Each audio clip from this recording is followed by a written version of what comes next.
Jangan lupa tekan tombol like, subscribe, dan nyalakan notifikasinya ya.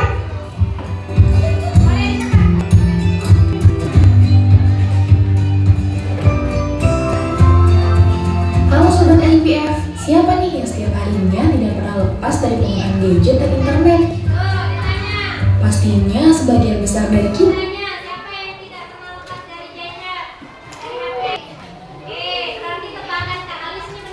Pastinya sebagian besar dari kita menggunakannya untuk keseharian kita ya. Entah itu untuk belajar, membuat tugas, hiburan, ataupun bersosial media. Tapi sudahkah kalian paham akan etika digital? Kalau belum pernah dengar, tenang-tenang. Kak Alis akan menjelaskannya kepada sobat semua tentang etika digital. Dikutip dari website The Academy of Our Lady of Mount Carmel, etika digital atau netiquette adalah standar dan aturan perilaku yang tepat saat menggunakan perangkat teknologi dan berinteraksi dengan orang lain ketika menggunakan internet. Jadi, meskipun kita berada di balik layar gadget, kita juga harus berperilaku dan berkomunikasi sesuai standar dan aturannya. Yang pertama, perlakukan orang lain seperti kamu ingin diperlakukan oleh orang lain. Meskipun tidak terjadi di dunia nyata, pada dasarnya kita sama saja bertemu dengan orang-orang lainnya, hanya saja ruang yang digunakan berbeda. Maka dari itu, kita harus tetap menjaga etika dan sopan santun saat online walaupun tidak ada tatap muka.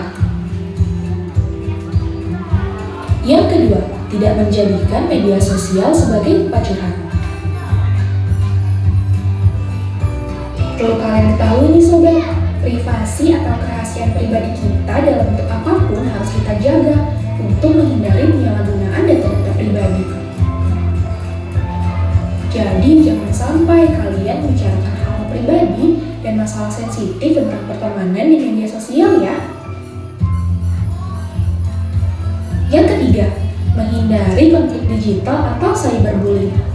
Yang ketiga ini seperti contoh awal kita tadi ya, cyberbullying di media sosial. Nah, ketika kita menggunakan internet atau media sosial, sebaiknya kita tidak memberikan tanggapan dan harus menahan diri untuk tidak berkomentar negatif pada segala bentuk pesan ataupun unggahan yang bersifat kasar atau mengundang konflik.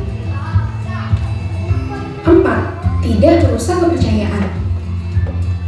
Kembali lagi ke persoalan privasi pada poin nomor 2, sebelum mengunggah foto teman atau orang lain, pastikan kalian sudah meminta izin dan diperbolehkan untuk mengunggah foto mereka ya, agar nantinya unggahan tersebut tidak mempermalukan teman kita atau orang lain yang ada di dalamnya. Atau juga kalian bisa menyunting foto tersebut dengan menyamarkan wajah orang yang ada di foto dengan memblurnya. Dengan begitu, kita tidak melanggar privasi orang lain. Yang kelima, unggahlah hal yang benar dan tidak berisi hal negatif, kasar, atau sindiran. Nah, sebelum kalian mengunggah pesan apapun, pastikan kalian selalu mengecek ulang kebenarannya ya, agar tidak menciptakan hoax atau berita yang belum tentu kebenarannya. Yang keenam, mencari informasi dari sumber terpercaya. Ketika kalian mencari informasi di internet, pastikan sumber yang kalian dapatkan adalah sumber terpercaya untuk mencegah informasi yang salah atau hoax. Yang ketujuh, menghindari plagiarisme. Nah, ini sangat penting sobat. Kalian harus selalu mencantumkan nama penulis atau sumber yang jelas saat ingin menggunakan karya orang lain sebagai referensi atau bahan belajar. Pastikan juga untuk tidak menjiplak dan latihlah kemampuan berbahasa kalian untuk menghindari bentuk pelanggaran hak cipta atau plagiarisme. Nah, itu dia sobat, beberapa dasar-dasar etika digital yang perlu kamu ketahui. Yuk, gunakan gadget dan bermedia sosial dengan cerdas dan bertanggung jawab. Thanks for watching. Sampai jumpa di video IPF selanjutnya. Sekarang kita lanjutkan ke diskusi. Diskusi yang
Ya kita semua sepakat tidak setuju menipu ya.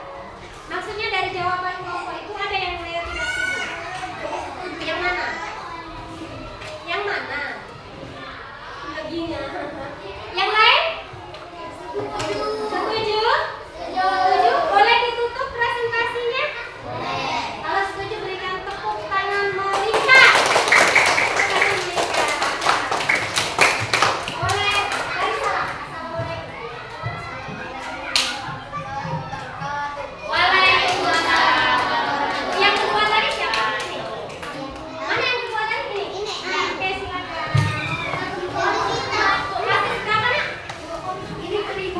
Kasus berapa nak? 1000. Asisten belajar cerdas. Halo. Hai. Langsung duduk rapi supaya kita tertib dan cepat ya. Kita akan proses. Oke. Ya, lanjut. Dari salam. Assalamualaikum. Assalamualaikum warahmatullahi wabarakatuh. Waalaikumsalam warahmatullahi wabarakatuh. Ibu bantu bacakan kasusnya supaya kita memahami isinya. Siap? Kasus 3 asisten belajar cerdas Kenzi. Vito punya sebuah aplikasi asisten belajar cerdas di tabletnya atau di HP. Aplikasi ini bisa membantu Vito mengerjakan PR matematika dan memberikan semua jawaban yang benar. Vito jadi selalu mendapat nilai bagus di pelajaran matematika tanpa berpikir terlalu keras. Namun, saat ujian, karena aplikasi itu tidak boleh digunakan, Vito kesulitan menjawab soal-soal dan nilainya jadi buruk. Guru Vito juga merasa Vito tidak menunjukkan pemahaman yang sebenarnya di kelas. Kita lanjut ke pertanyaan pertama. Ini kasusnya ya. Kamu cermati jawaban temanmu. Nanti kalau tidak setuju catat di hati. Oh, bukannya tidak setuju yang nomor 1 saya. Kuat. Ya, yang nomor 1. Ya, jelaskan ini.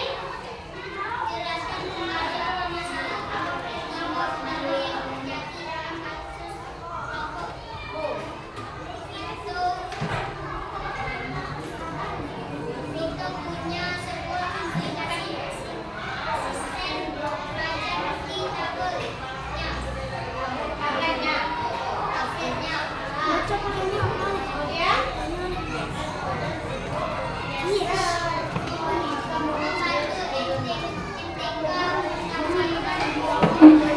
Kemudian itu menjawab PR-nya. Kemudian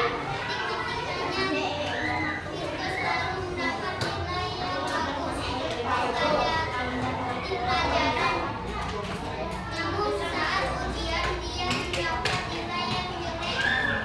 ketika ujian mendapat nilai jelek. Itu kasusnya. Kemudian siapa yang merasa tidak nyaman atau dirugikan dalam kasus ini? Vito, guru Vito karena menggunakan aplikasi tidak saat Jadi menurut kelompok 3 yang dirugikan guru Vito. Gurunya Vito. Ibu guru yang dirugikan karena menggunakan asisten cerdas. Simpan ya kalau kamu setuju tidak setuju apa Vito. Guru dan Vito. Oh, guru dan Vito. 2 orang yang dirugikan, guru dan Vito. Lanjut. bagaimana empati dapat diterapkan dalam sistem seperti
saat menggunakan ponsel atau HP. 3 aturan pribadi. Kalian membuat aturan sendiri. 3 aturan pribadi. 3 aturan buku-buku.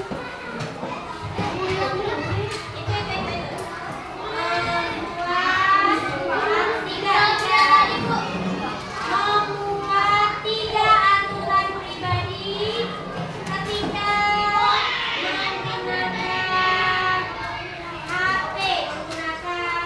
HP atau ponsel. Dia apa menyebut HP atau ponsel terserah. Membuat 3 aturan pribadi ketika menggunakan HP. 3 aturan buku. 3 aturan pribadi. Aturan untuk kita sendiri. Aturan pribadi itu aturan kita sendiri.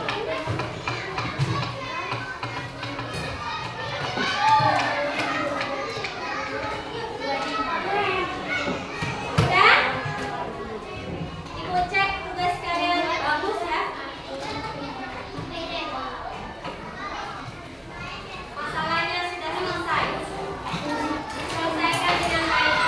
Sudah? Sudah?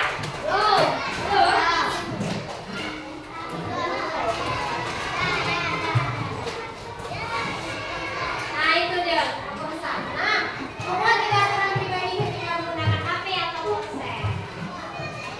Kapan ya? Besok.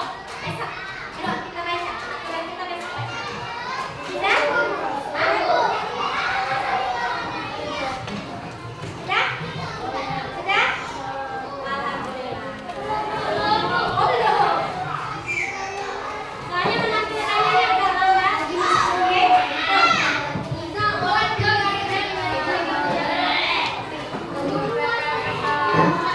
Sudah? Jawabnya di rumah. Sudah ya? Boleh disimpan bukunya.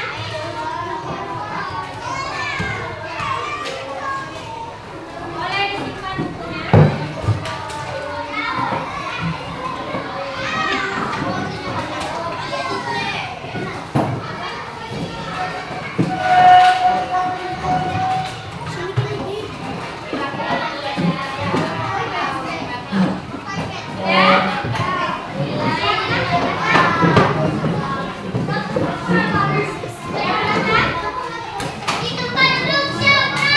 Posisi siap semua.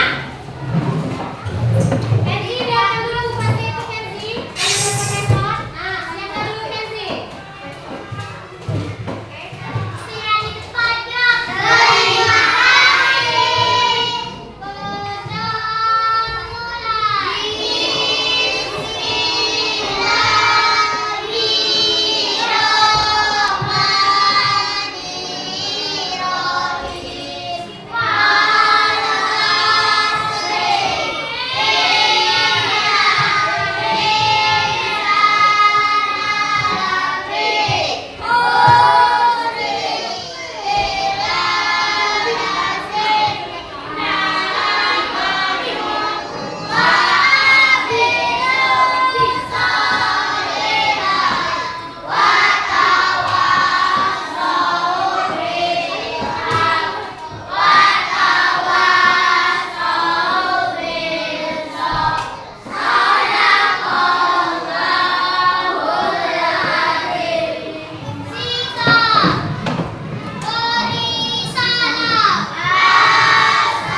Waalaikumsalam warahmatullahi wabarakatuh.